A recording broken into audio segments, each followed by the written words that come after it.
Let's talk movement. Hey, this is Dr. Randall with another one of my Friday videos. Glad to see you here. And the camera might be a little unsteady because I thought if we're talking about movement, I should be moving. So here we go. I'm calling it movement because exercise to some people is a 4-letter word. I don't know where that comes from. Maybe nightmares of high school gym or sweaty, expensive gym memberships. I don't know, but let's call it movement. And I think movement is the third most important thing we can do on a health and healing journey. Number one, we have to heal and integrate our trauma wounds. That's the most important thing we can do to heal ourselves, to become back to wholeness. The second thing is, most important thing is we have to solve our eating, our nutrition.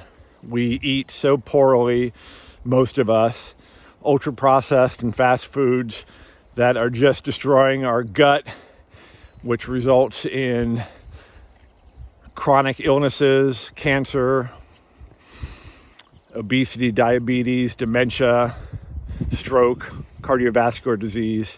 It's not fat, it's the sugar in those foods. But the third thing is movement. And you don't have to buy expensive gym equipment for your home. I mean, I'm one of those people, I can raise my hand. I had an exercise bike that was more used for hanging laundry than it was for actually exercising. And you don't have to buy a gym membership. You know, we see in January, gym memberships jump up. And then by the end of January, you know, it's already down. It's already gone below. So let's just be honest with ourselves and know what we're capable of doing. For example, a long time ago, but in the beginning of my healing journey, I decided I was going to do exercise. I was going to rollerblade every morning, first thing. So I had to get up at 5 a.m.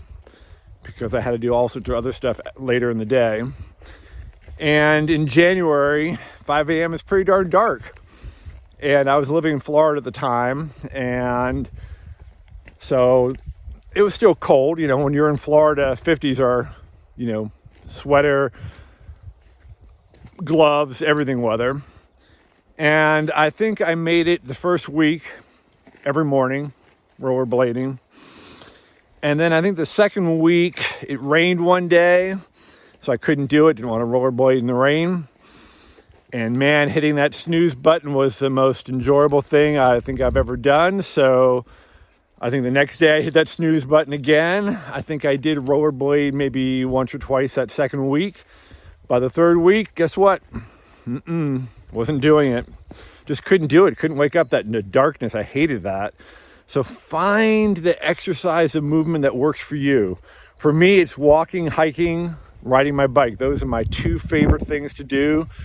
I also have a house that has stairs, and I probably go up and down the stairs 30 times, 40 times a day. If you work in a building, take the stairs rather than the elevator.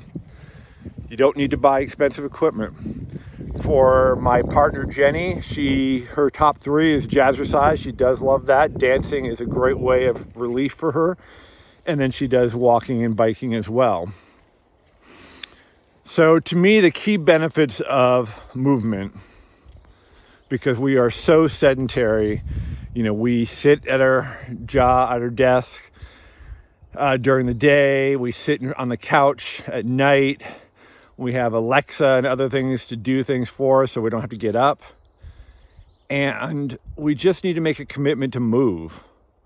It's fantastic for your mental health. It's great for longevity. And it also is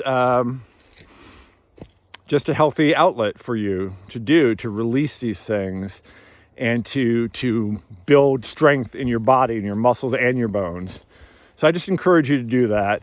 I encourage you to get out there. Don't get hung up on, I have to do 10,000 steps or I have to do an hour a day of a certain intensity, things like that. No, just start with one simple thing.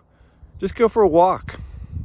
Ideally, go for a walk out in nature so you have a win-win. You have the exercise and you have the fighting sides and the calmness in nature. But just do it. It's not a 4-letter word. It's a word that will help you in healing and in your health and in longevity and just in your outlook. It's a mental health booster. All right, this is Dr. Randall, wishing you a great Friday, a wonderful weekend. Please get outside. You can see I'm outside every day now. It's so green up here where I live, and I'm just so grateful for that. And I'm grateful for you all. Take care.